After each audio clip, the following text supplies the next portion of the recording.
Magandang araw mga kaibigan. Gusto kong i-share sa inyo ang short video, yung interview ni Karen Davila kay Congresswoman Franz Castro tungkol sa napapabalitang impeachment case versus VP Sara. Maraming revelasyon dito. Okay, pakinggan muna natin itong interview na ito bago ako magbigay ng reaksyon. Where did you get the information on this alleged impeachment plot? Well, those were just a casual conversations among lawmakers, sa mga ano lang yan, sa mga huntahan. That was last September.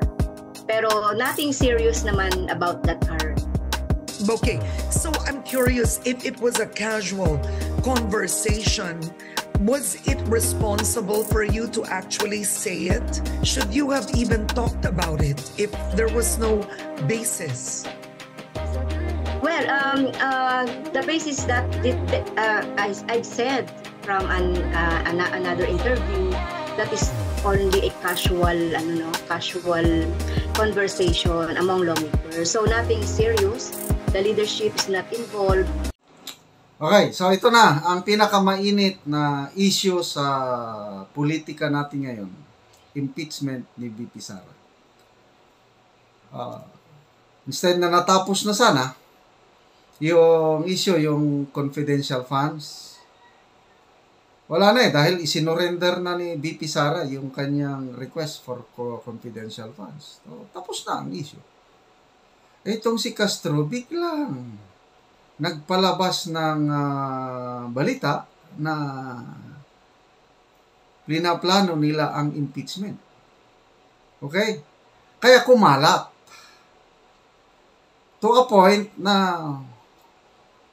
pati si President Bongbong Marcos, I think, nasa Hawaii ba siya o nung ini-interview na siya nga nothing. So, we don't want VP Sara to be impeached. She does not deserve to be impeached. Ano pa? Si Speaker Martin Romualdez, kinukulit siya ng media doon sa San Francisco, California. There's no such thing. Wala. Ano pa? Congressman Tulfo, naiwan dito sa Pilipinas, kinukulit din siya ng media. Tulfo, tumatawag din sa kanyang mga aliado sa Congress. So, kalat na yan ngayon. Dito ngayon, si Franz Castro na source, pinuputakti ng mainstream media. Kaya, ito, na-corner na siya, once and for all, ni Karen Davila, where is your source? What is your source? Yun na. Sabi niya, it's just a casual conversation sa mga kwento-kwentuhan ng mga lawmakers. Nothing serious. Ibig sabihin, parang Marites. Reyna ng Queen Marites pala itong ating Congresswoman Castro. Kaya, ito, believe din ako kay Karen, kahit binabatikos natin kung minsan, was it responsible for you? Karapat-dapat ba sa isang, kung matino kang congresswoman, wala namang basihan dahil casual conversation ba, bakit mo inilabas? Di ba? Nasupalpal, napahiya itong Franz Castro. Mahina kasi nito eh. Anong sagot niya? Wala pa rin. Casual conversation pa rin. Inaamin niya na she was not responsible enough. Tapos nagbitiw na siya, the leadership is not involved. Ayun. Kung paniwalaan mo yung mga statements na yon ni Congresswoman Castro, lumalabas na wala nga. But to me, iba, reading between the lines, may plinaplano talagang impeachment case versus kay VP Sara. Ulitin ko. Ito, they just tinone down na lang nila kasi kumalat na ng gusto. Ang unang nagbulgar nito, si Ka Eric, na marami pa rin kontak sa loob. Sabi ni Ka Eric sa kanilang programa, bantayan natin dahil nag-meeting na ang mga kadre, urban cadres ng CPP. Lulutuin nila ang impeachment ni VP Sara at kasabot nila ang Speaker of the House. That's Ka Eric. Kung siya lang sana nagsasabi, medyo mahina. Kailang it was confirmed by my friend, isang retired general, hindi ko papangalan, matagal siya sa intelligence sa community. Sinabi rin niya na lahat ang mga ito, mga political noise na ito, grand strategy ng CPP, NP-NDF. Tawag nila doon is divide and conquer. Narrowing the targets. Ganun yung mga term ng mga CPP. Fighting the enemy one at a time. So, ginamit nila ang issue ng confidential funds. Akala nila na itutuloy ni VP Sara na magkakaroon ng confidential funds para lalong iinit ang issue.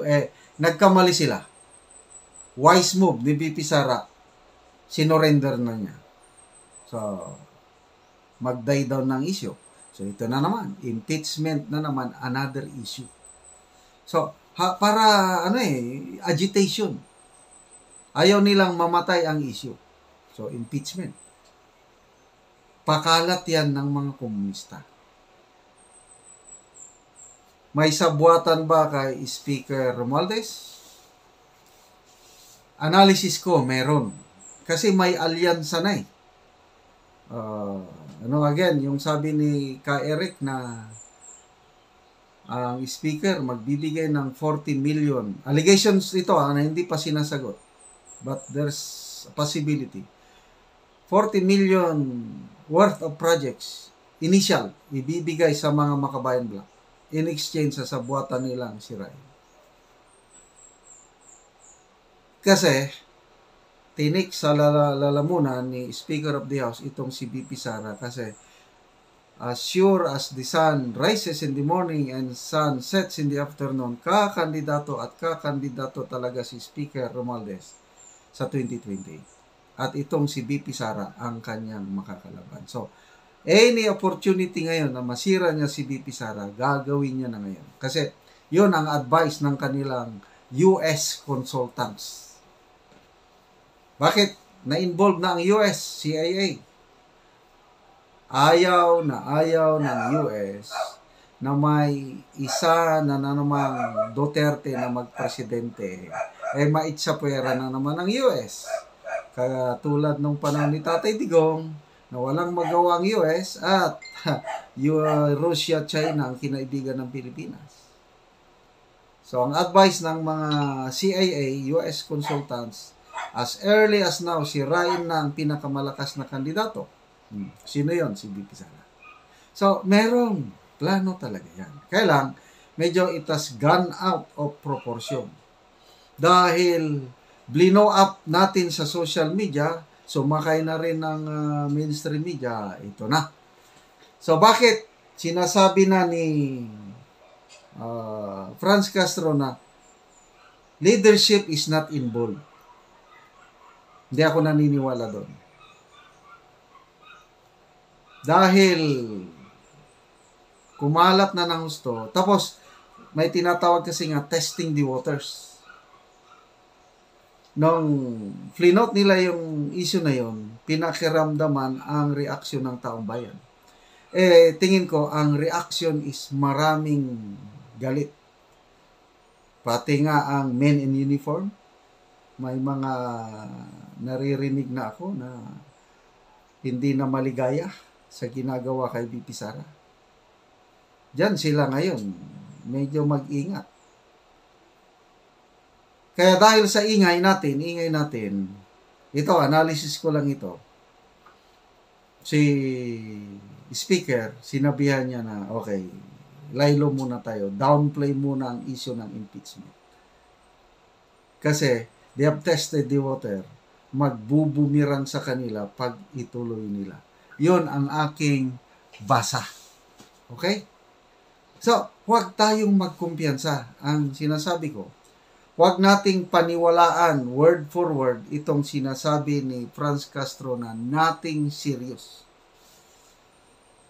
Ang ultimate objective ng Communist Party of the Philippines is to seize power. Sila ang mamuno.